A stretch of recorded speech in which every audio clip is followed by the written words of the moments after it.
أعوذ بالله من الشيطان الرجيم. Kemudian yang terakhir saya beri ijazah tentang Al-Fatihah ya, karena ini surat yang populer. Kalau saya ijazahi Quran 30 juz pasti sampean nggak hafal. Atau ijazah surat Baqarah. Kalau mau Baqarah mau. Ijazahi surat Baqarah mau 2 juz setengah. Mau Mas Asep? Ya Fatihah aja yang gampang ya. Nah, ya kulhu Fatihah ini paket ringan ini. Tapi pahalanya apa? Besar. Ini beda ya, artinya selama ini mungkin Anda baca tapi monoton ya. Tapi ini saya bacakan teks aslinya tentang istilahnya itu mazaya itu kelebihannya Fatihah. Saya baca Arabnya dulu, nanti ini terakhir ini ijazah. Tadi kan saran-saran umum tentang sosial. Ya, pokoknya jadikan kebaikan itu punya nilai sosial yang baik lah. Jadi nanti orang yang nggak amanah nggak laku, ya calon bupati, gubernur, presiden yang nggak amanah juga nggak laku. Begitu juga kiai yang tidak amanah juga nggak laku, suami yang nggak amanah juga nggak laku, istri yang nggak amanah juga. Sehingga kebaikan ini jadi nilai sosial yang dalam tanda kutip sudah keniscayaan. Yang diinginkan Allah itu seperti itu, bukan kebaikan yang dipaksakan karena kekuatan negara. Maksudnya kalau bisa kebaikan itu tidak usah dipaksakan. Memang sudah satu kebutuhan. Kayak cerita-cerita di negara maju itu, bahkan apapun jatuh itu nggak ada yang ngambil apa itu. Makanya gambarannya Mekah Medina kan gitu kan, barang jatuh nggak ada yang berani apa ngambil itu, saking sudah jadi sistem. Sehingga banyak negara di Eropa itu yang sampai nggak punya tentara, nggak punya polisi karena kebaikan sudah. Nah kita kan masih capek, polisinya aja capek apalagi masyarakatnya, karena ya kebaikan itu belum jadi nilai bersama. Nah, kita selain ditopang negara, ada polisi, ada tentara, itu kita usahakan kebaikan itu jadi nilai bersama. Tadi wa'tamiru bainakum bima'ruf. Dan kita punya reputasi yang bagus dalam bab ini. Saya masih ingat kecil saya itu yang jilbaban hanya keluarga kiai, sekarang rata-rata masyarakat itu jilbaban. Dulu yang sekolah SMP, SMA itu jilbaban kadang dulu malah dilarang ya, harus sama seperti itu seragamnya. Sekarang sudah boleh. Dan nyaman. Lama-lama yang dapat simpatik ya yang pakai pakaian model tertutup seperti itu. Lama-lama gamane cara wong golek mantu ya golek yang seperti itu daripada yang blodor. Lama-lama jadi nilai bersama. Ya ingin saya seperti itulah. Di terminal juga sama. Orang mau makan cari warung yang kelihatan ada ayat kursinya, pakai jilbab, atau paling enggak dia enggak mungkin lah nyuguhkan yang tiren atau yang haram. Kan ada garansi sosial, ada apa? Ada garansi apa? Sosial. Dengan penampilan yang soleh itu kan, masa iya nyuguhkan oplosan babi gitu misalnya itu. Jadi nilai sosial itu harus benar-benar jadi nilai. Sehingga negara biar enggak capek-capek. Polisi juga gak capek kan, karena tugasnya corong Jawa mau ngawat-ngawati tok, tapi sudah tidak perlu tegang karena kebaikan sudah jadi nilai bersama. Ya, ingat-ingat ya ayatnya tadi, wa'tamiru bainakum bima'ruf. Jadi kebaikan itu harus jadi nilai bersama. Iktimar itu menjadi urusan bersama. Makanya kalau kita rapat besar disebut apa? Muktamar. Muktamar itu urusan bersama.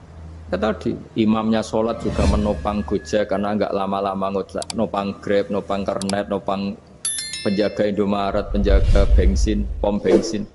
Nah dia hanya punya waktu 5 menit terus imamnya baca Baqarah kan. Iya imamnya mursyid, mungkin dia tambah lama tambah dapat aplaus dari muhibbinnya, tapi makmumnya dia tambah lama tambah dapat penghormatan dari pecintanya, tapi kitanya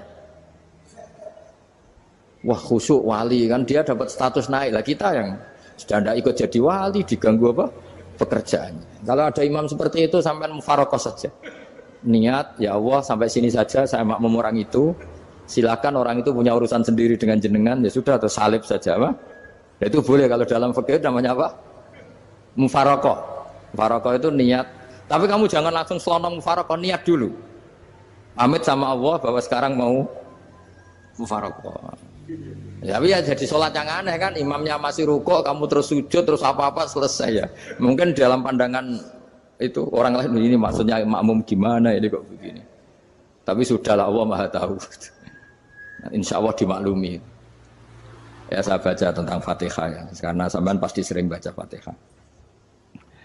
Supaya apa sekaligus jadi jimat lah gitu. Jadi kalau kamu sering di jalan-jalan yang mungkin sepi atau mungkin kan tidak semua teman Grab itu nasibnya bagus yang di Semarang Jogja. Mungkin yang di Kalimantan di Papua kan ada yang 10 kilo gak ketemu rumah, ya kan? Ya lihat di TV itu kan kasihan kan. Sudah 10 kilo gak ketemu rumah, penumpangnya kuwekar preman tuh kan. Ini makan orang enggak kan gitu. Kan ujiannya dua. Kalau penumpangnya cantik itu ya kecoba syahwat, kalau preman takut. Jadi orang itu selalu ujian itu. Sing sedengan itu kan jarang orang itu. Jadi kalau penumpangnya perempuan cantik ujiannya itu syahwat, kalau preman ujiannya ketakutan. Kalau orang yang lemah bawa uang ujiannya kamu ingin garong. Jadi hidup itu memang semuanya ujian. Liyabluwakum ayyukum ahsanu amala. Makanya saya sering ditanya oleh teman-teman, Gus, nah ujiannya kenal wong wedok elek piye sama? Kenal wong ayu ujiannya syahwat, kenal wong elek ujiannya ngenyek, itu sama-sama dosa. Syahwat ya dosa, ngenyek juga dosa. Wah elek keriting untune metu ya dosa ngomong gitu. Kadang-kadang orang berpikir enak kancanan wong elek gak dosa. Kata siapa kancanan wong elek itu ya dosa karena bawaannya ngenyek. Ngenyek itu menyepelekan itu. Makanya saya itu ya nggak mau berteman sampean. Nanti kan bawaannya ngenyek atau seneng ya tidak tahu. Ya sudah ada takdir saja kalau ketemu ya tak ulang ngaji gitu. Tapi ini ngaji terakhir, setelah ini ngaji biasa aja, tidak usah resmi gini. Ngaji kok resmi aneh. Pokoknya nanti suatu saat kalau pandemi sudah berlalu saya akan ngaji Rebone, lalu ini ngaji. Ini ngaji yang kurang bagus karena ngatur kiai kurang berkah ini. Nanti tapi ya lumayan lah masih mau ngaji. Ngaji kok tanggal ini jam ini. Sekarang suatu saat kamu tak panggil, Mas Wahyu datang ke sini jam ini, tidak mesti bisa. Mungkin pas ada acara apa, oh, maaf Gus ini pas ngecek, pas apa. Jadi ya sudah tapi tak maafkan, enggak apa-apa. Takdir ya. Tak bacakan supaya sampean tahu keramatnya bismillah. Nah sebelum saya bacakan bismillah Fatihah tak beritahu tentang ilmu tafsirnya karena ini penting sekali. Fatihah itu dawuhnya Allah, tentu itu dawuhnya Allah. Saya ulang lagi itu kalam Allah. Tapi yang sudah diberikan kesampaian ke kita semua. Sehingga seakan-akan itu menjadi dawuhnya kita ke Allah. Jangan salah loh ya. Fatihah itu dawuh Allah tapi sudah diberikan ke kita. Sehingga posisi kita itu yang punya itu. Nah kenapa ini perlu dijelaskan? Karena nanti ada kalimat iyyaka na'budu wa iyyaka nasta'in. Kalau itu masih kalam Allah, berarti Allah ngomong ke kamu, ngendikan ke kamu, kepadamu aku menyembah. Masa Allah menyembah kamu? Nah sehingga ilmu tafsir itu menyelesaikan itu dulu ya. Saya ulang lagi ya, sebelum sampean sering baca Fatihah, aku yakin ya sering baca. Tapi barokahnya tidak paham itu tidak pernah janggal. Enggak paham itu ya penting supaya tidak iskal, tidak janggal. Sebetulnya di kalimat itu ada yang janggal. Kalau Fatihah itu kalimatnya Allah atau kalam Allah, bagaimana dengan kata-kata iyyaka na'budu? Masa Allah ngendikan ke kita, kepadamu kami menyembah. Masa Allah menyembah kita? Maka penyelesaiannya secara ilmu tafsir gimana? Semua ulama mengatakan, bukan satu dua, semuanya mengatakan di Fatihah itu semuanya diberi kawalan kalimat. Saya ulang lagi ya, di Fatihah itu semuanya diberi awalan kalimat qulu, katakan wahai hambaku begini. Ya, katakan wahai hambaku begini. Nah, begini ini pelajaran dari Allah yang sudah diberikan ke kita. Terus kita mengatakan bismillahirrahmanirrahim, alhamdulillahirabbil, termasuk kita mengatakan iyyaka na'budu wa iyyaka nasta'in. Jangan bayangkan Allah ngendikan ke kita. Kalau Allah ngendikan kita berarti gini, hei wahyu ihdinas siratal mustaqim, tunjukkan saya jalan yang benar. Nah nanti kamu terus, ya Allah Anda aja minta tolong saya minta tolong siapa kan, jadi panjang kan. Ya saya ulang lagi ya, jadi itu di ulumul Quran diterangkan gimana sebelum baca Fatihah ya. Fatihah itu kalamullah, ngendikannya Allah, tapi yang sudah diajarkan ke kita dan sudah milik kita, sehingga kalimat itu menjadi milik kita. Tapi ya kalamullah, tetap kalamullah, tapi sudah menjadi milik kita. Udah paham ya?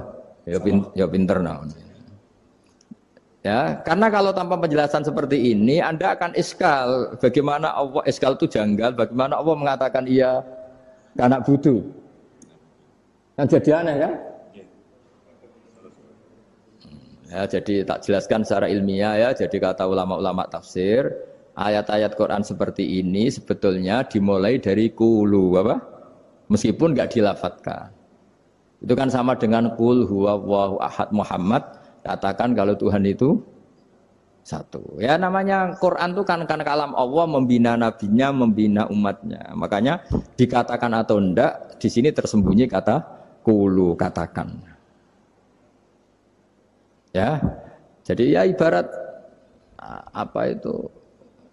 Kamu ngajari anak kamu lah. Panggil jenengan bapak kulo. Itu maksudnya anak itu kalimat kamu, tapi kamu ajarkan ke anak kamu. Terus anak kamu bilang, Pak jenengan bapak kulo. Nah, ketika kamu mengatakan jenengan, bukan kamu mengatakan jenengan anakku, berarti anakmu itu bapakmu, kan lucu kan? Anak kamu ajari jenengan bapak kulo. Kamu, engkau, bapak saya. Terus anak kamu mengulang jenengan atau kamu bapak saya. Berarti itu kalimat yang kamu ajarkan, tapi sekarang sudah milik anak kamu. Kalau itu kalimat kamu kan lucu, masa anak kamu bilang bapak. Nah itu seperti itu. Jadi ulama memberi solusi atau jawaban iya karena abudu. Iya itu sebelumnya ada kata-kata kulu, katakan wahai hambaku, hubungan kamu dengan saya adalah katakan iya karena abudu wa iya karena nasta'in. Terus hubungan kamu dengan saya katakan juga dalam doamu ihdinas siratal mustaqim. Jelas ya, jadi itu kalam Allah yang sudah milik kita karena diajarkan Allah untuk kita. Dong ya? Ya dong, gak jelas ya. Tapi bagus, gak jelas itu bagus. Kalau kamu jelas gak jadi digrab, jadi gubernur. Min azimi fadliha kasratu asma'iha wa fadail ukhra. Ini cerita dramatisnya surat Al-Fatihah. Qala Abu Hurairah radhiyallahu anhu inna iblisa ranna khina unsitat Al-Fatihah. Jadi iblis itu begitu kesakitan. Ini kitab Abu Abul Farad karangannya Sayyid Muhammad Alawi, juga kutipan dari beberapa kitab. Yang jelas beliau sendiri juga ngutip dari beberapa riwayat di beberapa hadis. Halaman 1, 2, 3. Ketika Fatihah turun itu iblis kesakitan. Kayak orang sakit gigi lah, tersiksa sisanya karena turunnya surat apa? Al-Fatihah. Artinya kalau Anda baca Fatihah dijiwai, maka Anda melemahkan setan, melemahkan iblis. Wa qala Mujahid, khina unzilat Fatihatul kitab ronna fastama indahu asyayatin. Jadi ketika Fatihah itu turun, iblis itu terkapar lah kira-kira. Sampai dijenguk banyak setan. Jadi kemana di ICU lah kira-kira gitu kalau sekarang itu. Entah COVID entah enggak tahu, pokoknya di ICU sampai dijenguk banyak setan. Enggak tahu bawa apa enggak tahu, pokoknya dijenguk banyak setan. Ono yang nyangoni karena ini apa? Ketuanya apa? Pingsan, sakit. Jadi iblis itu sakit sampai dijenguk anak buahnya setan-setan. Ya, semoga kalian semua tidak kenal setan. Kalau kenal berarti teman, apa? Wa qalu misla dzalik. Wa qala lahum laisa mimma taquluna syai'un walakin unzilat suratun laisa ajru qailiha illa an harrama alaihi nar jahannam. Saya ini bukan sakit fisik kata iblis. Kamu tidak usah jenguk saya, datangkan dokter terbaik, tidak usah. Saya ini tidak sakit fisik. Saya ini sakit karena ada surat yang diturunkan, yang pahala yang melafadzkan surat itu pasti selamat dari neraka. Padahal misi terbesar saya ini supaya manusia masuk neraka. Sekarang punya tamengnya. Gue pusing kan? Ya seperti orang lah, goda sampean ternyata sampean setia, itu kan pusing. Nah ternyata tidak setia, itu yang akhirnya ribet kan itu.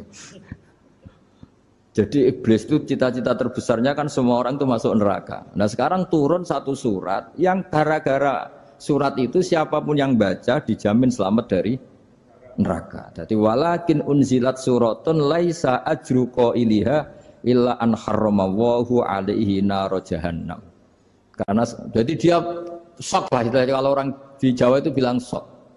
Aduh sial nasib saya ini umat nggak bisa saya goda lagi karena punya tamengnya tadi punya.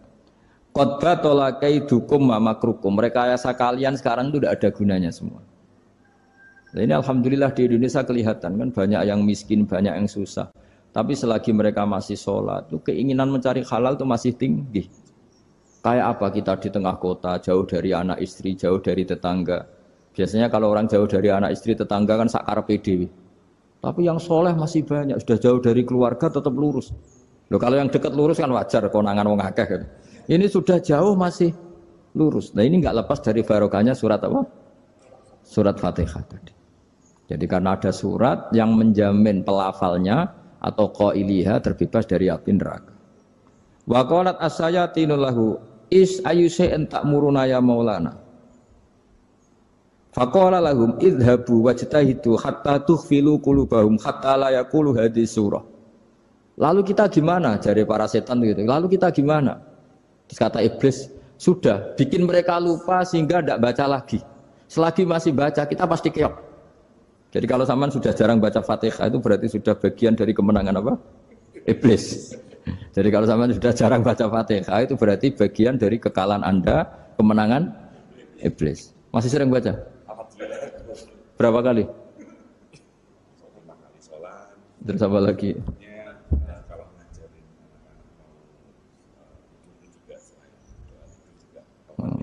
Kok 5 kali tok itu?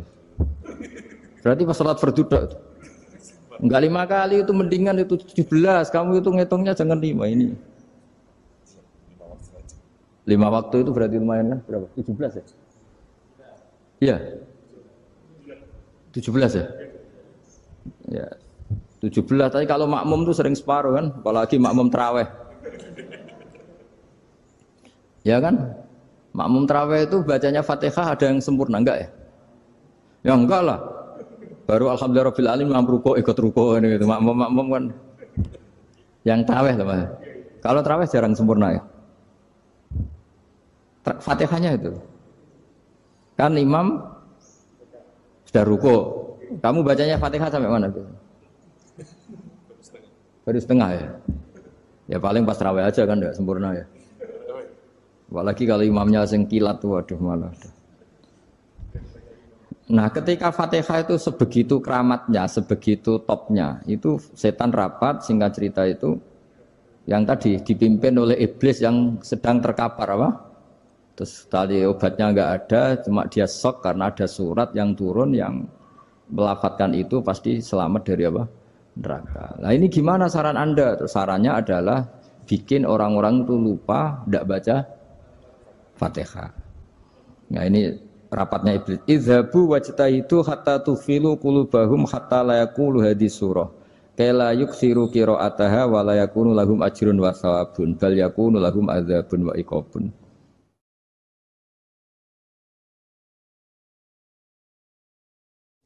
Jadi saya mohon selama ini Anda sudah baca, tapi mungkin hanya rutin saja. Napa rutin saja? Jadi barokahnya ngaji ini kamu punya kekuatan atau punya semangat membaca karena ini surat yang luar biasa. Ibarat gini, kalau sampean tanya, saya juga sering mikir, masa Gus hanya surat kok punya kekuatan seperti itu? Di dunia ini kata Allah, mulai Nabi Adam sampai kiamat, nggak ada yang bisa menandingi kekuatan kalimah. Kalimah itu kata-kata, nggak ada yang bisa menandingi kata-kata. Misalnya Anda nge-grab, berangkat istri cuek, berangkat cuek. Itu beda dengan ketika meskipun satu kalimat. Wes Pak, muga-muga dilindungi pangeran, mugi-mugi jenengan selamat. Itu menjadi teduh dan semangatnya luar biasa karena kayak mendapat support. Jadi kira-kira kalimat itu hubungannya kita dengan Allah, Fatihah itu seperti itu. Kamu melafadzkan satu kata-kata yang dibenarkan langit bumi, dibenarkan aras, dibenarkan malaikat, dibenarkan semua penghuni di dunia ini. Sehingga itu efeknya luar biasa. Itu seperti gini ya, kamu cerai sama istri, terus nikah lagi katut babon. 10 tahun anak kamu dididik, ibunya benci kamu. Dan memang Anda layak dibenci. Dididik. Dan sampai nggak pernah manggil kamu Pak. Suatu saat, kamu tentu rindu kan, ingin dipanggil bapak oleh anak kamu. Suatu saat anak ini manggil kamu Pak E.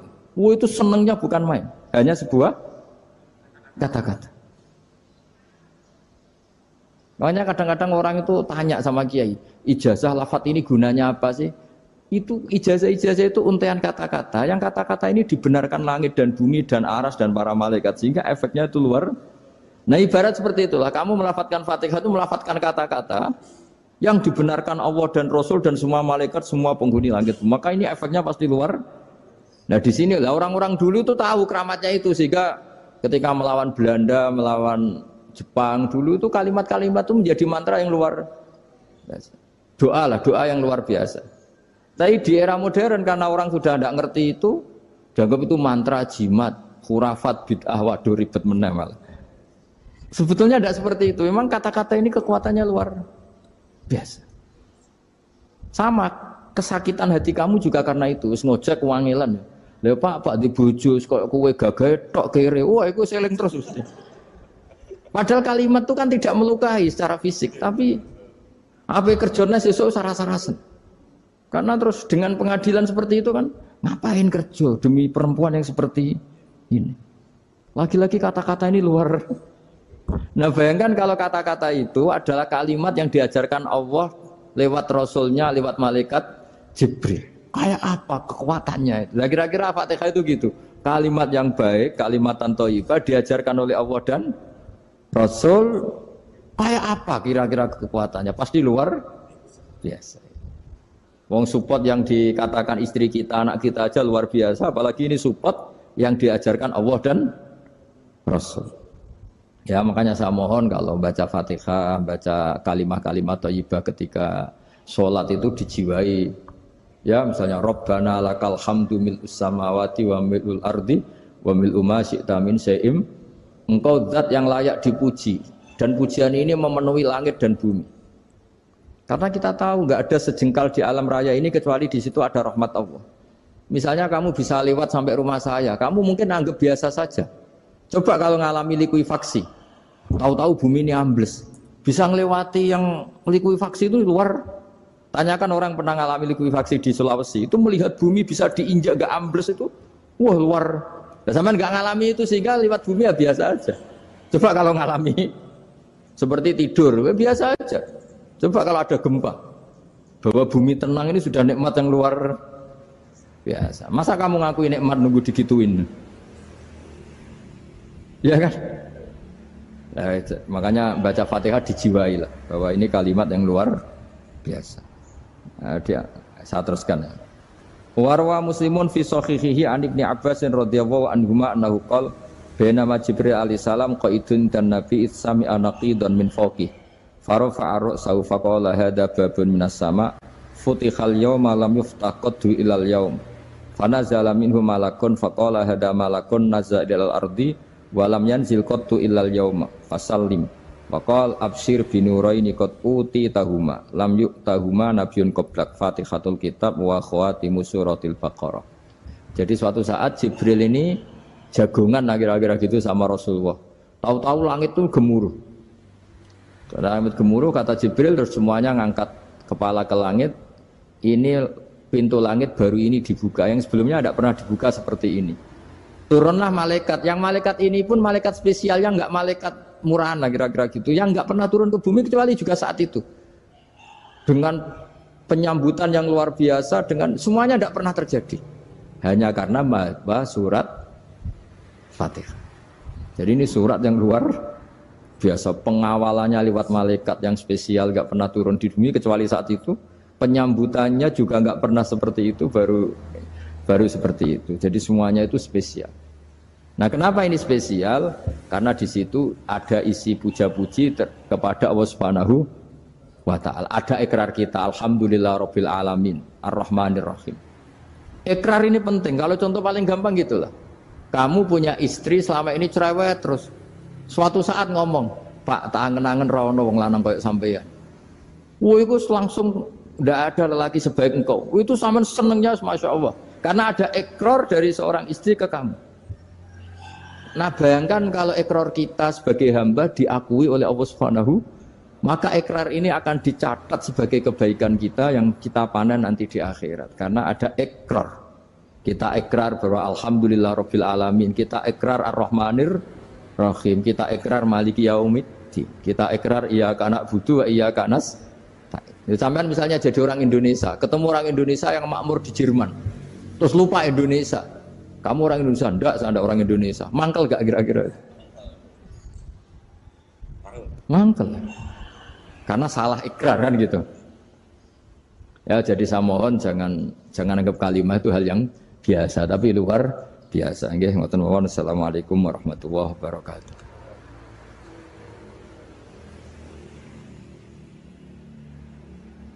Saya berkali-kali kampanye di mana-mana lah, kampanye dan menganjurkan.